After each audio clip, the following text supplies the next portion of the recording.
Hello and welcome back! You've made it to the final glorious installment of our epic journey through the coolest cars of the 1950s. If you're just joining us, you've missed some absolute titans, some frankly baffling decisions by car designers, and well, a lot of chrome. But don't worry, because what we have lined up today is, and I don't say this lightly, the most eclectic, the most ambitious, and frankly the most brilliant collection of metal yet. We're going from the pinnacle of American luxury, the sort of car a movie star would drive, to the kind of bizarre contraption only the French could invent while shrugging Gallically. This isn't just a list, it's a testament to a decade of unbridled optimism and, honestly, occasional madness. A time when designers weren't constrained by tedious things like fuel economy or pedestrian safety. They had chrome, they had V8 ES, and they had imaginations the size of Texas. We'll see cars that looked like spaceships, vans that became cultural icons, and even a car with a door on the front. Yes, you heard that correctly. It was a decade of pure, unadulterated automotive genius. So, grab a cup of tea, settle in, and prepare to be amazed, amused, and possibly a little bit confused. We're diving headfirst into the final 25 cars that defined an era of greatness, from the sublime to the utterly ridiculous. And believe me when I say we've saved some of the very best and the weirdest for last. This is going to be brilliant. The Continental Mark II wasn't just a car, it was a statement that you had profoundly, unequivocally arrived. The Cosmopolitan was enormous, slab-sided, and looked like it could swallow smaller European cars without even noticing. The Hornet had a V8, a fancy name, and styling so gaudy it was actually kind of brilliant. The Jetliner was Hudson's attempt at a compact car. It was sensible, which is why, honestly, nobody bought it. The Bedford TA was the rugged, dependable workhorse of Britain, as glamorous as a wet Tuesday in Stoke. This is the van that built post-war Britain. The snub-nosed Bedford CA was absolutely everywhere, doing everything. Chapter 7, Dodge C100 swept side, 1957. So, Dodge had this wild idea. They looked at a station wagon, then a pickup, and in a moment of pure genius, they just smashed them together. Glorious, right? Chapter 8, Dodgetown Wagon, 1952. You know, before the SUV was even a thing, there was the Dodgetown Wagon. It was like a truck-based box, perfect for carrying folks around. Chapter 9, Citroën Bijou, 1959. So, the French took the brilliant 2CV, slapped on a plastic body, and somehow, well, they made it worse. It's astonishingly rare, though. The DS wasn't just a car, it was a spaceship from the future that landed in 1955. Utterly revolutionary.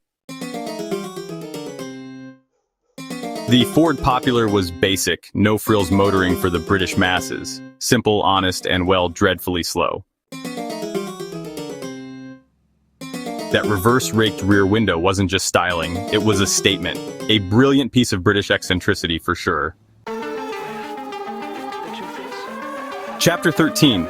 This was sensible, dependable, post-war transport. The sort of car your sensible, dependable grandfather probably drove to church. Chapter 14. The Cranbrook was a bit fancier than the Cambridge, which meant it had slightly more chrome. That's it. Chapter 15. By 59, Oldsmobile styling had gone completely mad. It was all fins, rockets, and acres of gleaming chrome. The 98 was a picture of mid-50s optimism, with its wraparound windscreen and cool, pillarless holiday roofline. The Roadmaster Riviera was for the man who ran the town. Big, powerful, and dripping with success. That fastback sedanette shape was a holdover from the 40s, and it made the Buick look wonderfully sleek. The 150 was the base model Chevy, the working man's hero. No frills, just pure, simple, brilliant design. The 210 was the sweet spot, more chrome than a 150, less flashy than a Bel Air. Perfection. The Record was Germany's take on American styling, complete with a toothy grille, A shark's mouth, they called it. So there's more American influence here with those panoramic windows and gentle tail fins. It was really Germany's comfortable, stylish family cruiser. Is it a car or maybe a bubble on wheels? You actually get in through the front, utterly mad. Known as the Baroque Angel for its flowing, curvaceous lines, it was a beautiful, elegant, and expensive statement. The fin-tail Mercedes. Those fins weren't for style, they said, but for parking, the most German excuse ever.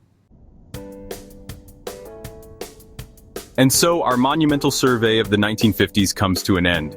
We've seen it all, haven't we? From the sublime elegance of the Lincoln Continental to the certifiable lunacy of the BMW Isetta, we've witnessed the birth of the small block V8, the obsession with chrome, the rise of the tail fin, and the quiet dignity of the British workhorse van. It was a decade of boundless creativity, where car companies weren't afraid to be bold, to be different, and, occasionally, to be completely and utterly wrong. And that's precisely what made it so fantastic. These weren't just machines for getting from A to B, they were expressions of hope, of prosperity, and of a future that seemed dazzlingly bright. They had names like Roadmaster, Cosmopolitan, and Super Hollywood, promising a life of glamour and adventure with every turn of the key. They were characters, each with its own distinct personality, a world away from the anonymous, computer-designed boxes we drive today. They were, in short, magnificent. Thank you for joining me on this ridiculously long but hopefully entertaining journey. We've barely scratched the surface, of course, but what a surface to scratch. From all of us here, drive safely and never forget the decade when cars had real, unadulterated soul. Now, if you'll excuse me, I'm off to find something with fins, and a massive V8, and possibly a door on the front. On that bombshell, it's time to end.